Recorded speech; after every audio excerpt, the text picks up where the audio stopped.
Olá pessoal, eu sou Luiz Arthur Nogueira e este é o Papo de Economista, um programa feito por economistas sem economês, direto dos estúdios da B3 em São Paulo.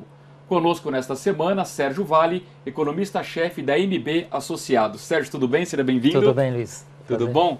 Sérgio, primeiro bloco, tema do convidado, você escolheu falar sobre a reforma da Previdência. Antes de falar sobre o adiamento, queria te perguntar o seguinte, essa mini-reforma apresentada pelo governo Temer, ela é suficiente?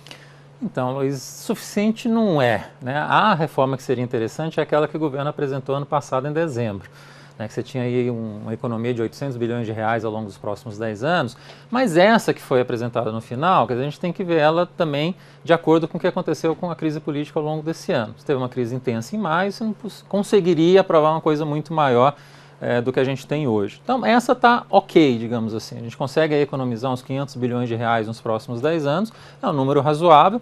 Ainda foca nas coisas que são relevantes, né, os dois pontos principais, que é a idade mínima de 65 e 62 para mulheres, né, 65 para homens, e você juntar o regime próprio do setor público com o regime geral do setor privado. Né, se conseguir passar isso, isso é sintomático de um início de uma boa reforma da Previdência que a gente precisaria ter. Então vale o esforço para essa mini-reforma, é isso? Vale o esforço, acho que é muito válido seguir nessa linha de que a gente teve a crise, não tem espaço para ser muito mais agressivo, a gente ir por esse caminho. A questão toda que fica agora é o time, né? Talvez a gente tenha perdido. Pois é, ficou para 2018, e aí? Isso é um problema? E não é, porque a gente tem que comparar essa questão da reforma da Previdência com a crise de maio. Eu acho que se não tivesse tido a crise, a gente já estaria com ela aprovada e provavelmente uma reforma melhor do que a gente tem agora, com quase certeza. Né? Aconteceu em maio, o presidente teve que se defender em duas instâncias, duas vezes no Congresso, porque a gente perdeu um tempo enorme.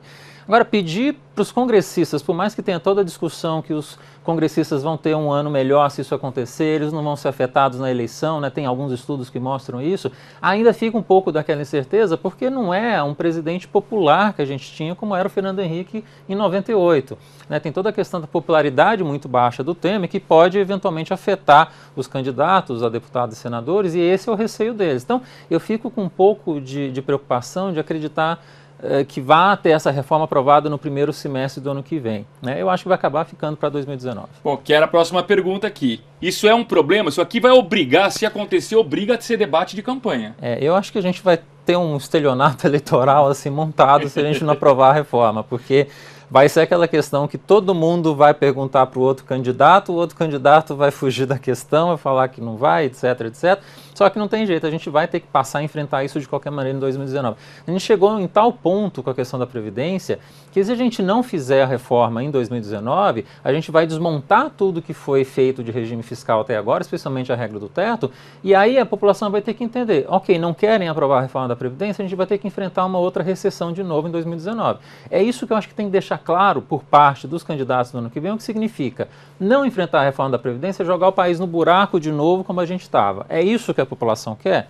Ok, se quer, a gente vai entrar nessa, então. Você, de alguma forma, até respondeu a última pergunta, que é curioso o seguinte, vamos imaginar, ganhou um presidente, né, vai assumir em 2019 e ele é contra a reforma da Previdência. Então ele vai ter que desarmar o teto dos gastos, é isso? Não tem alternativa. Que também requer 3/5 dos votos, não é isso? Mas aí pensa assim, para os congressistas mudarem o voto em relação à regra do teto é muito mais fácil do que fazer a regra do teto. Porque desfazer um regime de restrição de gasto para um congressista é mel com açúcar, né? Isso significa que ele vai poder gastar mais, inclusive. Vai poder gastar mais, então para ele não vejo tanta dificuldade ele fazendo essa votação em 2019. O que a gente não pode deixar acontecer é esse cenário. Não aprova a reforma da Previdência, não aprovando a reforma da Previdência tem que desmontar a regra do teto. Aí qual a solução que é usual que a gente sempre fez no Brasil? Aumentar imposto. Você consegue melhorar o déficit, mas não é a solução melhor, porque em vez de você controlar o gasto, você está aumentando mais o gasto e está aumentando mais a carga tributária. É prejudicial para o consumidor no final. Então, assim, a gente chegou à hora da verdade. Não vai dar para ser, não deu para ser em 2017, provavelmente não vai ser em 2018, mas aquela de 2019 não passará. Então, você está com PIB de quanto para 2018? A gente está com 3,1% ano que vem. É um 3,1% que não depende, então, da reforma em 2018, é isso? Eu acho que não afeta tanto, porque para o mercado já está muito precificado mercado o que aconteceu. Quer dizer, o mercado olha hoje, assim, se passar em 2018 é um bônus. Né? Consegue eventualmente ter um repique de crescimento até, mas assim, é marginal, é pouca coisa de efeito na verdade. A grande questão é 2019. Se a gente for andando em 2018, ver que vai ganhar um candidato que não vai enfrentar essa situação, o mercado vai começar a estressar, câmbio vai disparar, a bolsa vai despencar, aí a gente entra num cenário bem turbulento em 2019. Muito bem, Sérgio Vale, economista-chefe da MB Associados, conosco nesta semana no Papo de Economista. Ele volta amanhã para a gente analisar algumas incertezas econômicas e políticas. Um grande abraço e até lá!